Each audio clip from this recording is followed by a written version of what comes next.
Tinapos na natin ang panahon ng Pasko sa kapistahan ng pagbibinyag kay Jesus. Ipinagdiwang na din natin ang pista ng Nazareno. Lumaki na si Jesus. Naghirap na si Jesus, pero bakit bumabalik tayo sa pagkabata ni Jesus? Bakit kailangang ipagdiwang ang kapistahan ng Santo Niño?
Lumaki si Jesus, umunlad sa edad, karunungan at biyaya, ngunit nanatili sa kanyang puso ng isang bata. Sabi ni Pope Francis, Jesus is ever young because of his lifetime disposition of being a son. Buong buhay niya, ikinalugod niya na siya ay anak ng Ama. Kaya dapat tayong matuto kay Jesus. Tayo rin dahil sa binyag ay mga anak ng Ama. Ayon kay San Pablo sa ikalawang pagbasa, dahil sa pag-ibig ng Diyos, tayo'y itinakdang maging mga anak niya. Ano nga ba yung mga maaari nating matularan kay Jesus? Una, hindi nahiya si Jesus na ipahayag na kailangan niya ang Diyos, na kailangan niya ang kanyang mga alagad. Sa panahon ngayon na ang layunin ng lahat, maging mahusay, maging malakas, maging kumpleto, parang gusto nating lahat na maging superhero. Sabi nga ng isang commercial ng multivitamins, I want to be complete. Pero si Jesus, hindi siya nahiya na paulit-ulit na aminin ang pangangailangan niya sa Ama at sa kapwa. Ipinakita niya yung kanyang lubos na pagtitiwala at pagpapahayag ng pangangailangan sa Ama. Kaya nga lagi siyang naglalaan ng panahon para magdasal. Ang ugnayan nila ng Ama ang nagtimon sa kanyang buhay. Sa Ebanghelyo nga, sinabi niya sa kanyang mga magulang nang matagpuan siya sa templo, hindi niyo ba nalalaman na ako ay dapat nasa bahay ng aking Ama? Sa krus, habang nakapako siya sa krus, napasigaw si Jesus, Diyos ko, bakit mo ako pinabayaan? Hindi ito panunumbat, ito'y pangungulila at pagpapahayag ng pagtitiwala. Kaya nga nasabi pa rin niya sa dulo ng lahat, Ama, sa mga kamay mo ipinagkakatiwala ko ang buhay ko.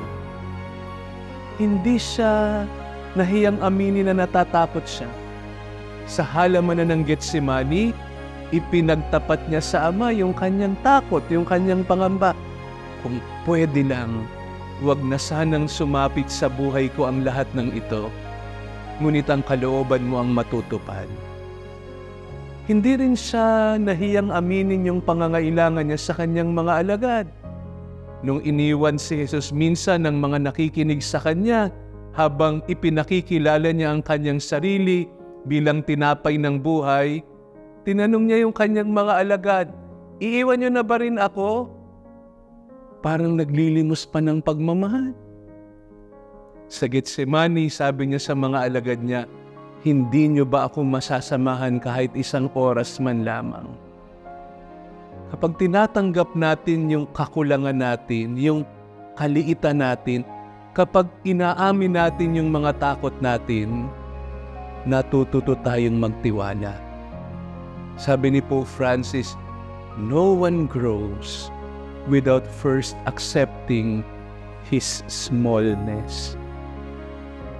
Meron po kaming kapatid na pare, napakahusay na pare. Siya'y pinagkakatiwalaan ng mga arsobispo ng Maynila, pero nagkasakit. Nagkaroon ng Parkinson's disease. Kaya nga hindi niya mapigil yung kanyang panginginig. Kaya nga mula sa very active life, talagang kailangan niya ng aalalay sa kanya. Isang araw nga, bigla siyang tumumba.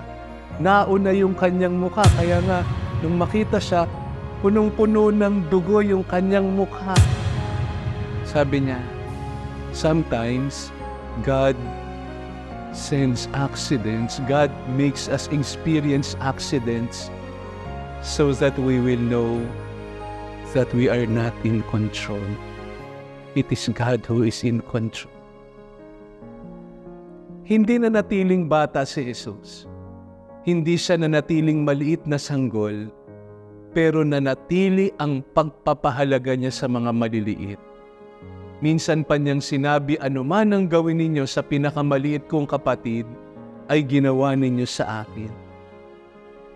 Pakibahagi tayo sa misyong ito ni Niño Jesus, ang batang hari na narinig natin sa unang pagbasa, na magdadala ng liwanag sa bayang malaonang nasa kadiliman, ng ligaya, ng katarungan, ng kalayaan, ng kapayapaan sa lupaing balot ng dilim. Pahalagahan natin at pagmalasakitan ang mga maliliit. Meron pong kongregasyon ng mga madre sa Cebu na ang kanilang apostolate ay hanapin yung mga matatandang may sakit, alagaan sila, at lalo na yung mga naghahanda na humarap sa kamatayan sa pagtatapos ng kanilang buhay dito sa lupa. Pinapaliguan, nililinis ang sugat, tumatawag ng pare para sila'y mapakumpisal, mapahiran ng langis ng may sakit, at mabigyan ng komunyon. Nabalitaan nila sa kalagitnaan daw ng bukid ay merong isang lola na iniwan na ng kanyang mga anak.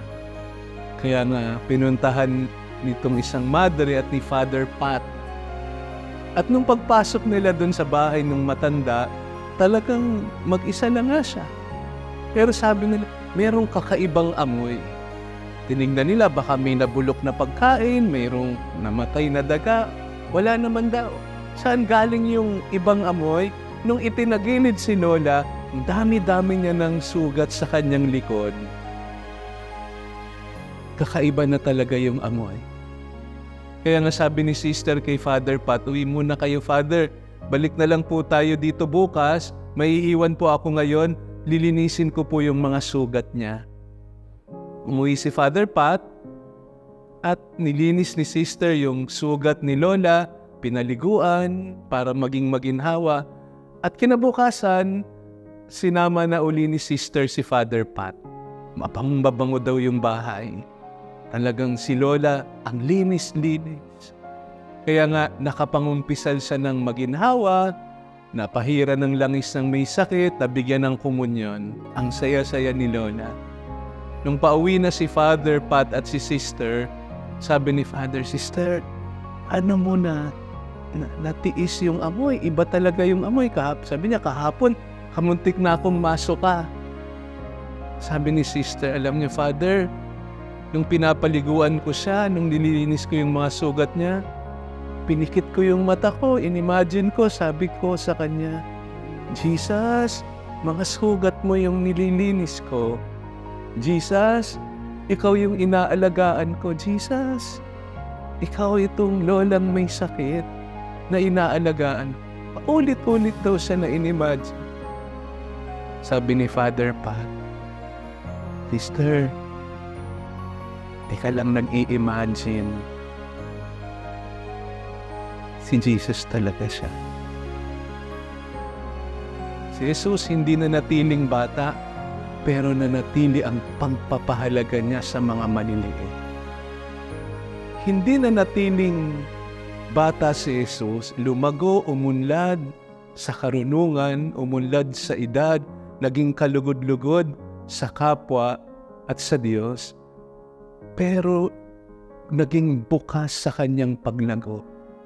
Habang tumatanda tayo, tila nawawala na tayo ng sigla na baguhin ang sitwasyon, ituwid ang mali, ipaglaban ang api. Humihinto na tayong mangarap, magsikap, magbago, magpakabuti. Pero tinuturuan tayo ni Jesus na laging mayroong pagkakataong lumago at tumubo. Mas maging mabuting tao araw-araw, mas maging mapagmahal, mas maging mapagpatawad sa bawat araw. Kaya nga hiningin natin yung biyaya na sa paglago natin, mapanatili pa rin natin yung puso ng isang bata.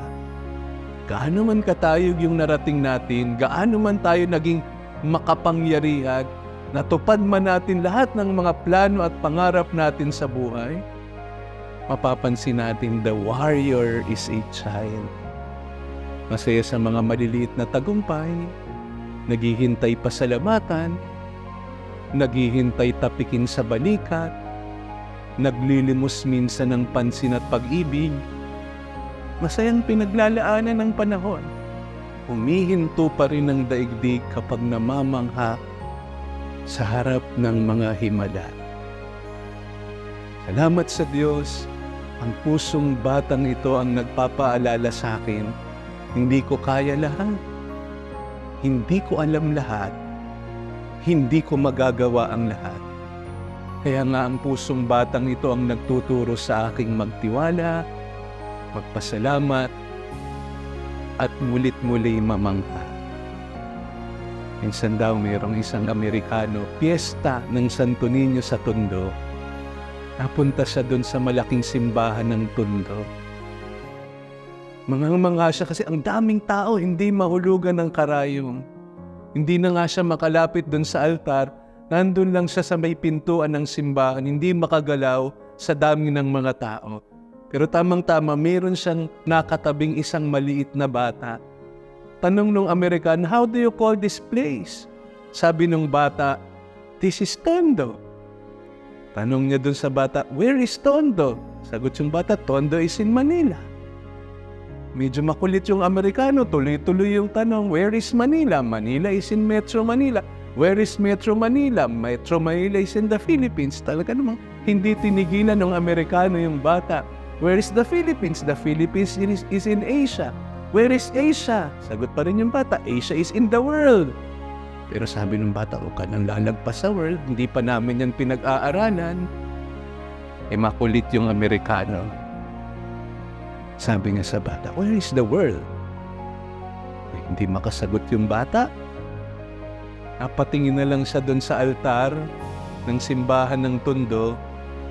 Nakita niya doon, may maliit na bata doon sa tuktok ng altar.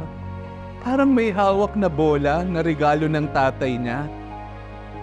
Pero hindi pala ordinaryong bata at hindi pala ordinaryong bola. Siya pala ang Santo Niño ng Tondo at hawak niya sa kanyang kamay ang mundo. Kaya sabi nung bata na taga-Tondo, the world is in the hands of the Santo Niño. Ipagkatiwala natin sa kamay ni Jesus, sa kamay ng Santo Niño, ang ating mundo, ang ating mga pamilya, ang ating mga buhay. Sapagkat sa kamay ng Santo Niño, sa kamay ni Jesus, nasa mabuti tayong mga kamay.